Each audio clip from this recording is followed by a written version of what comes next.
Bienvenidos una vez más a nuestro noticiario semanal de HM Televisión. Las jornadas de cuestiones pastorales de Casteldaura del 16 y 17 de enero atrajeron un centenar de sacerdotes y asistentes en torno al tema Testimonios, relatos de llamada y conversión. Se trata de unas jornadas que convoca cada año el Centro Sacerdotal Rosselló, ligado al Opus Dei, que se ofrece como estímulo y formación para sacerdotes diocesanos. El obispo auxiliar de Barcelona, David Abadías, aseguró: no existe una evolución en la historia de lo que podemos llamar testimonio cristiano. No hay diferencia en lo esencial entre un testimonio del siglo I y en el siglo XXI. Definió el testimonio como el corazón vital de la evangelización a lo largo de los siglos para con palabras y obras llevar el anuncio de Cristo. Juan Luis Lorda, doctor en teología y director de teología dogmática en la Universidad de Navarra, quiso constatar la importancia del testimonio y más en nuestra época, recurriendo a varios santos y pensadores devotos y agudos. La conclusión central que dio es que el testimonio habla de corazón a corazón y eso hace creíble y transformador el mensaje cristiano. Recordó la frase de Pablo VI en Evangelii Nuntiandi en 1975. El hombre contemporáneo escucha más a los testigos que a los maestros, y si escucha a los que enseñan es porque dan testimonio. Jesús es el modelo, a Dios nadie le ha visto nunca, el unigénito nos lo ha revelado. El testimonio cristiano empieza con el testimonio de Jesucristo, y el testimonio en realidad es encuentro con Cristo, camino, verdad y vida, constató. Animó a que las personas que han tenido una experiencia fuerte que la cuenten más para mover a otros. Explicó la gravedad de la situación de la Iglesia hoy en Occidente. Primero, unas élites se desprendieron del cristianismo. Luego, la revolución industrial y la migración a las ciudades desarraigaron a muchos de su fe del campo. Los colegios católicos en España y otros países educaron a toda una burguesía cristiana, pero entraron en crisis posconciliar desde los años 70 y hoy apenas consiguen transmitir la fe. Muchas organizaciones de laicos se hundieron. El gran filósofo y matemático Blaise Pascal, una de las mentes más brillantes de la historia, quería hacer una apologética para que la fe se aceptara como verdad. El corazón tiene razones que la razón no conoce, decía. Para transmitir la fe no bastan las razones matemáticas o del intelecto, sino lo que toca a toda la persona, la verdad que transforma. ¿Por qué vives distraído sin plantearte las grandes preguntas?, se asombraba Pascal. Este filósofo ya decía que los testimonios y las historias de los cristianos dan credibilidad. Santa Edith Stein cuenta en Estrellas Amarillas que una noche, cuando aún era solo una filósofa más bien agnóstica, leyó una vida de Santa Teresa y se dijo: esta es la verdad. No dijo solo es interesante, sino que la vida de Teresa le llevó a un asentimiento, detalla Lorda. Esas razones del corazón no son caprichos, son intuiciones de que eso es así, es verdad, insiste el teólogo navarro. Cor ad, cor loquitur, hablar de corazón a corazón. El lema de San John Henry Newman está inspirado en una frase de San Francisco de Sales. Se conservan unas 20.000 de sus cartas. Hablaba siempre de la fe con muchos amigos, personas interesadas. Entendía que se compartía en el tú a tú. El testimonio más eficaz es el que se cuenta desde cerca. Francisco de Sales decía: el corazón habla al corazón, la lengua solo a las orejas. Newman también pide al predicador llegar al corazón. El cristianismo puede enseñar el catecismo y su moral y su culto, pero todo eso es cristiano solo si se tiene en el centro a Cristo, adhesión a su persona, concluyó Lorda. Comenzaremos con las noticias de interés internacional. Tierra Santa, peregrinación virtual gratuita a Tierra Santa. Estados Unidos, senadores acusan a redes sociales de promover el abuso infantil. Francia, Lourdes se prepara para la fiesta de la Virgen el 11 de febrero. Nicaragua, a pesar de la persecución, la Iglesia sigue viva. Pasaremos después a las noticias nacionales. Movilización para acabar de construir el complejo parroquial San Juan Pablo II. Nuevos carteles alternativos de Semana Santa circulan ya por Sevilla. Musical recorre España dando a conocer al Beato Acutis. Y por último comentaremos algunas de las noticias más destacadas de la Santa Sede. El Hospital del Papa acoge a niños heridos de la guerra en Gaza. El Papa pide rezar este mes por los enfermos terminales. Catequesis de la Audiencia General sobre la ira. El Centro Magdala anunció su sexta peregrinación virtual gratuita a Tierra Santa, que se llevará a cabo del 12 de febrero al 4 de abril en el marco de la Cuaresma 2024, bajo el lema «Señor, enséñanos a orar». Vamos a recorrer la Tierra Santa de la mano de Dios. Después de que Jesús pasaba aquí noches enteras en oración, ¿qué hacía? Salía de su oración, salía de su santo escondite y bajaba aquí, a la Galilea, en donde encontraba a las muchedumbres, a los enfermos, a los endemoniados y a todos les anunciaba el reino de Dios. Comenta el padre Juan María Solana, legionario de Cristo, director y fundador de Magdala, desde una gruta del monte Arbel de Galilea, en Israel. En una nota enviada a Ciprensa, el sacerdote hace votos para que el corazón de Jesús, que salía de aquí, de la oración y encontraba a las gentes, nos enseñe también a orar a nosotros en esta Cuaresma. En esta peregrinación virtual, prosigue el texto, los peregrinos explorarán la cuarta parte del Catecismo de la Iglesia Católica, dedicada a la oración en la vida cristiana. Se sumergirán en la riqueza de la oración, su importancia y cómo integrarla en sus vidas. De lunes a viernes, los participantes podrán ver vídeos de 30 minutos con catequesis, entrevistas y pláticas espirituales, mientras que los sábados harán talleres que servirán como oportunidad para profundizar en lo aprendido durante la semana, ofreciendo ejercicios prácticos y reflexiones adicionales.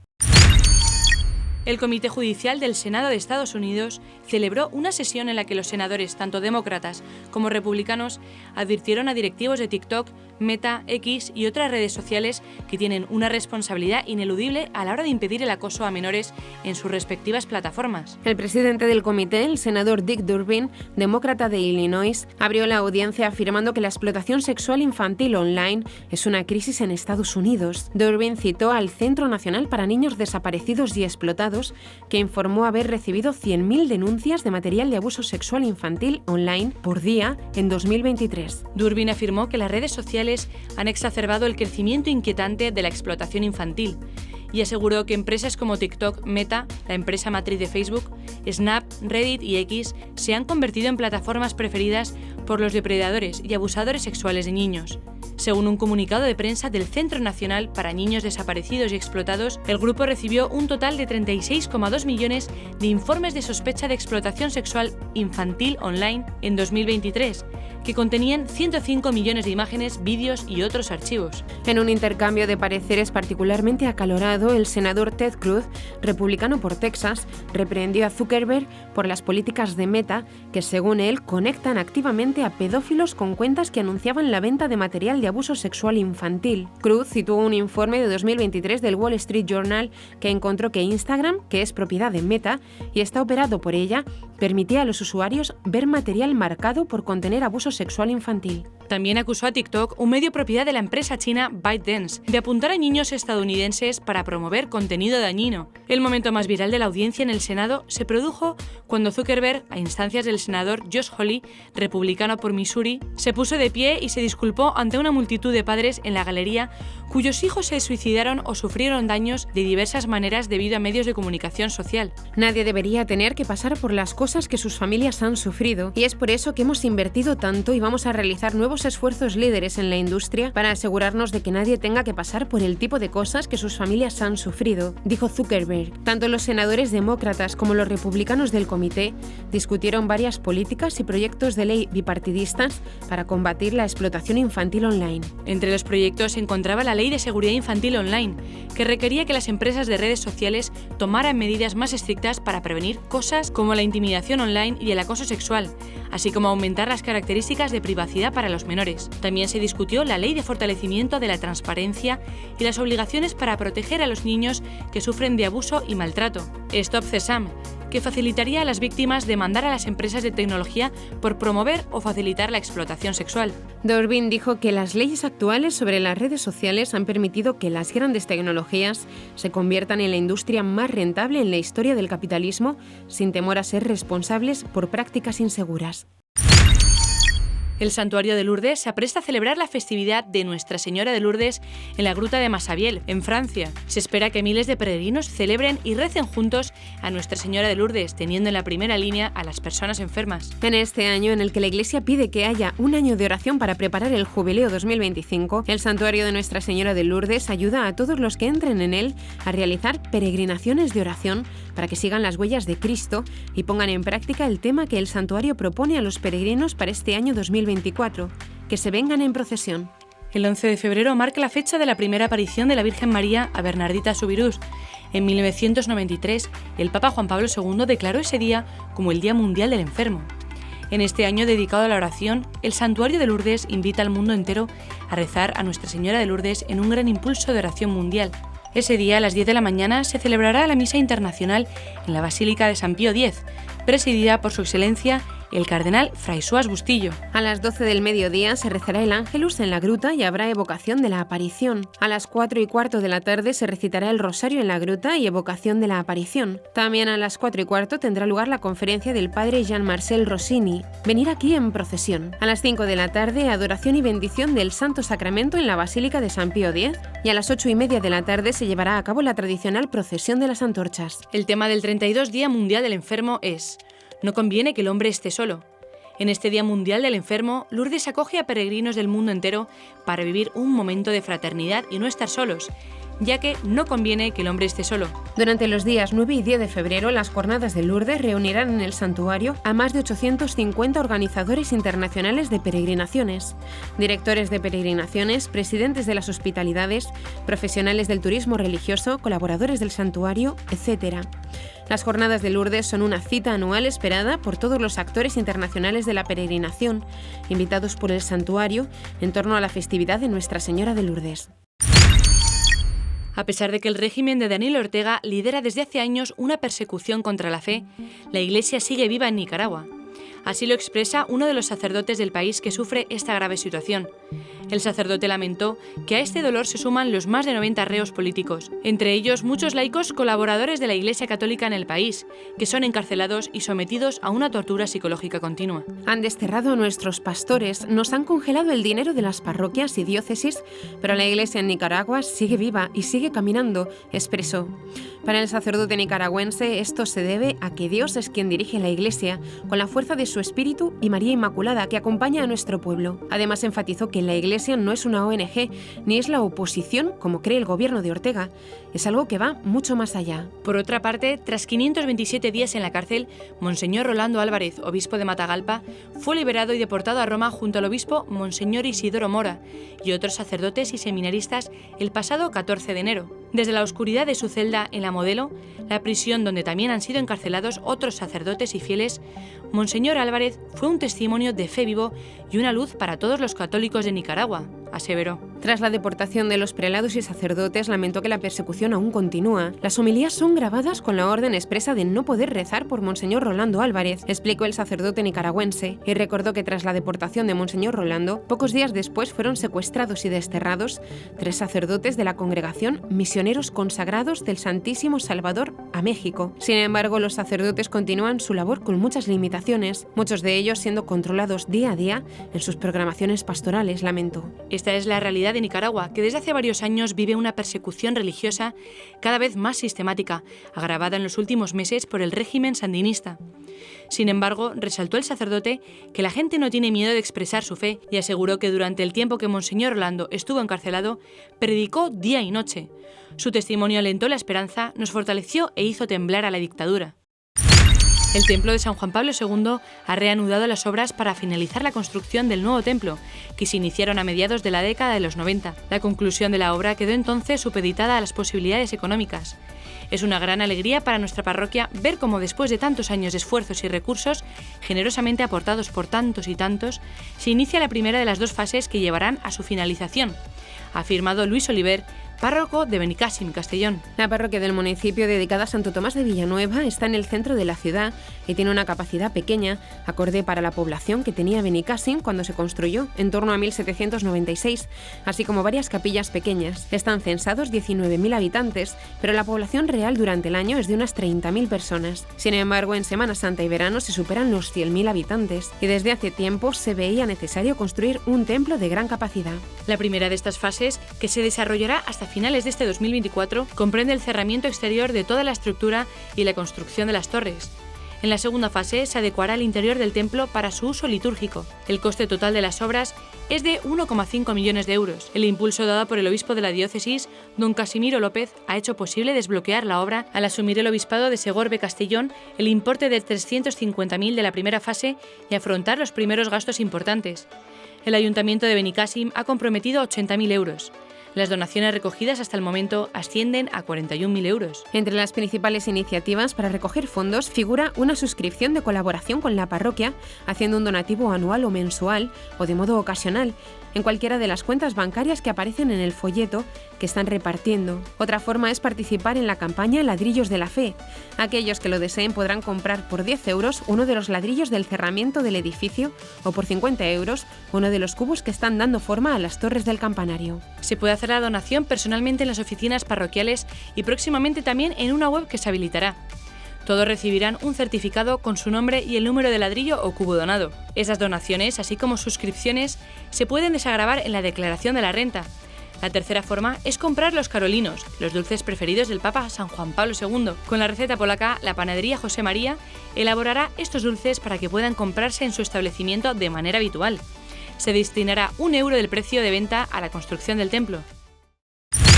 Interprétese como se quiera, pero el Cristo resucitado que se quiere usar este año para la Semana Santa en Sevilla es cierto que tiene a mucha gente indignada. Entre otras, hay una iniciativa en change.org de autoría de Manuel Cano Romero que solicita la retirada inmediata del cartel de la Semana Santa de Sevilla 2024, ya que no representa en absoluto la fe, los valores cristianos, la tradición y el fervor religioso de esta ciudad. Campaña que ya lleva más de 8.000 apoyos. Como miembro de Hermandad y sobre todo como católico, exijo la dimisión de este vergonzoso Consejo de Hermandades y Cofradías de Sevilla por la designación del infame artista y por su miserable e infame cartel de Semana Santa 2024 que insulta a todos los católicos y a todas las personas de bien, no solo de Sevilla, sino de España y del mundo.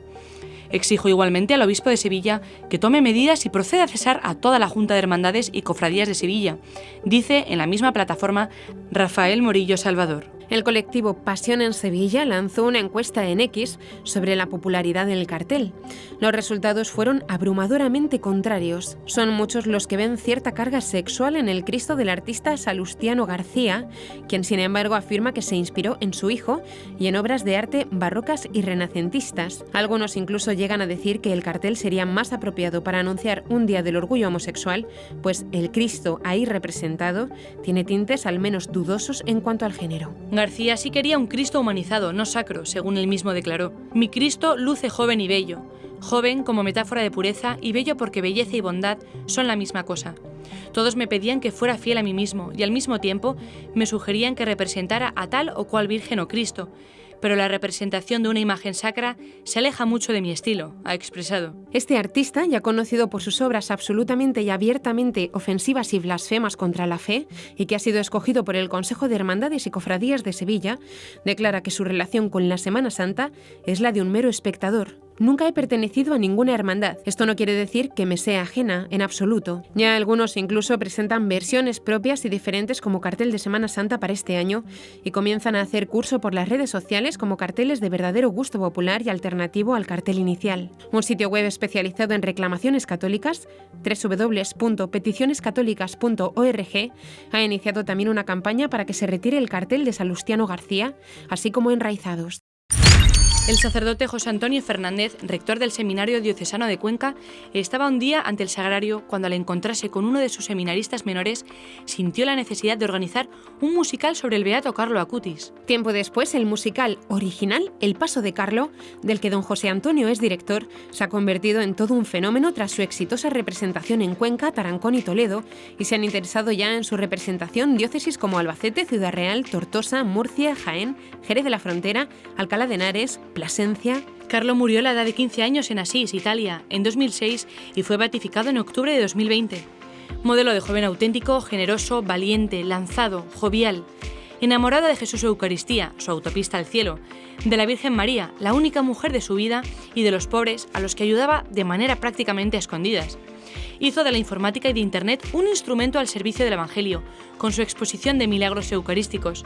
Su cuerpo se venera incorrupto en el Santuario de la Expoliación en Asís. En la diócesis de Cuenca se lleva trabajando con musicales en la Delegación de Juventud desde hace más de 25 años. Don José Antonio explica que este es el quinto musical que se hace y surgió en la oración de la tarde en el oratorio del Seminario Menor, donde se encontró con la novena al beato Carlo Acutis, que alguien había dejado allí. Así que allí nació todo, a los pies del sagrario, y estoy convencido que Jesús y Carlos se pusieron de acuerdo para meternos en este lío, explica el sacerdote. El musical lo componen 140 personas entre autores, músicos, cantantes, actores, cuerpo de baile, figurantes, vestuario, decorados, maquillaje, regidores, producción y staff. El estreno se fijó para el 18 de noviembre de 2023 en el Auditorio José Luis Perales, de Cuenca. Fueron 3 pases para los que 10 días antes del estreno ya no había localidades disponibles. En Tarancón llenó 3 veces el auditorio a mediados de enero de 2024 y en Toledo llenó 2 pases del Palacio de Congresos El Greco, el pasado día 27 de enero. La próxima representación será en el Auditorio de Mota del Cuervo el 2 de marzo. Para quienes estén interesados en solicitar el musical en su ciudad, pueden escribir al correo originalelmusical@gmail.com. El primer grupo de niños heridos y enfermos como consecuencia de los bombardeos en Gaza han llegado a Roma para ser tratados en diferentes hospitales pediátricos de Italia, entre ellos el Hospital Bambino Gesù, conocido como el Hospital del Papa. En la tarde del 29 de enero, un avión con 11 niños heridos de la guerra que enfrenta a los terroristas de Hamás que controlan Gaza desde 2007 e Israel, partieron desde la frontera con Egipto al aeropuerto militar de Ciampino, Roma. Gracias a la iniciativa encabezada por el vicario de la Custodia de Tierra Santa, el padre Ibrahim Faltas, que espera que un total de 100 pequeños sean repartidos entre diversos centros como el Hospital Romano Bambino Gesù, el Gaslini en Génova, el Hospital Rizzoli en Bolonia y el Meyer en Florencia, 4 de los 11 niños que padecen diversas patologías ortopédicas, hematológicas y neurológicas permanecerán en el Hospital Pediátrico Bambino Gesù, situado en las inmediaciones del Vaticano. En declaraciones a los medios en Roma el lunes 30 de enero, el sacerdote Faltas aseguró que finalmente han visto una sonrisa en sus ojos y que los pequeños están felices porque han salido del infierno. En esta rueda de prensa también participaron Tiziano Onesti, presidente del Hospital Pediátrico Bambino Gesù, y el embajador del Estado de Palestina ante la Santa Sede, Isaac Assisié, tras visitar a los niños recién llegados. Francisco pide oración y compromiso para los enfermos terminales y sus familias en la edición de febrero de El Vídeo del Papa. El pontífice comparte su intención de oración en el mes de la Jornada Mundial del Enfermo, convocada desde 1992 por San Juan Pablo II para ser celebrada cada 11 de febrero, memoria litúrgica de la Virgen de Lourdes. Francisco constata que hay 2 palabras que cuando algunos hablan de enfermedades terminales las confunden: incurable e incuidable. Curar si es posible, cuidar siempre, afirma Francisco, haciendo referencia a Juan Pablo II en el videomensaje que dirige a cada creyente a través de la Red Mundial de Oración del Papa. Francisco explica que incluso cuando hay pocas posibilidades de curación, todos los enfermos tienen derecho al acompañamiento médico, al acompañamiento psicológico, al acompañamiento espiritual, al acompañamiento humano. Y continúa: no siempre se consigue la curación, pero siempre podemos cuidar al enfermo, acariciar al enfermo. Sobre los cuidados paliativos, Francisco reitera que garantizan al paciente no solo la atención médica, sino también un acompañamiento humano y cercano. En tanto, al hablar sobre el rol de las familias, recuerda que no pueden quedarse solas en esos momentos difíciles, pues su papel es decisivo y tienen que tener los medios adecuados para desarrollar el apoyo físico, espiritual y social. Por eso, el Papa concluye pidiendo las oraciones y el compromiso de todos para que los enfermos terminales y sus familias reciban siempre los cuidados y el acompañamiento necesarios, tanto desde el punto de vista médico como humano. En un nuevo miércoles de catequesis, el Papa Francisco prosiguió con su predicación sobre vicios y virtudes. En concreto, el Santo Padre dedicó la audiencia de este miércoles a la ira. El Santo Padre explicó que la persona dominada por este vicio de la ira difícilmente logra disimular este ímpetu. Lo reconoces por los movimientos del cuerpo, por la agresividad, por la respiración agitada, por la mirada torva y ceñuda. Precisó asimismo que a menudo la ira no se desata contra el culpable, sino contra el primer desafortunado que pasa por delante.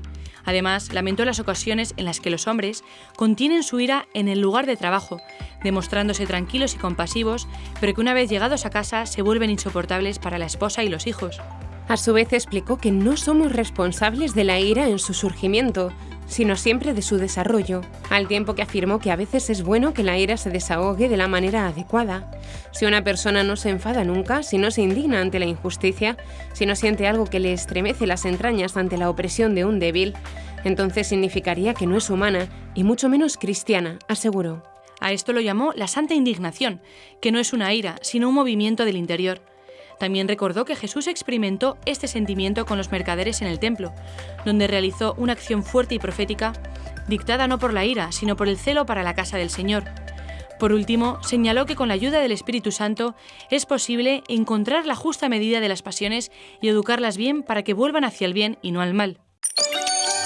Y hasta aquí nuestro informativo semanal. Esperamos que haya sido de su agrado.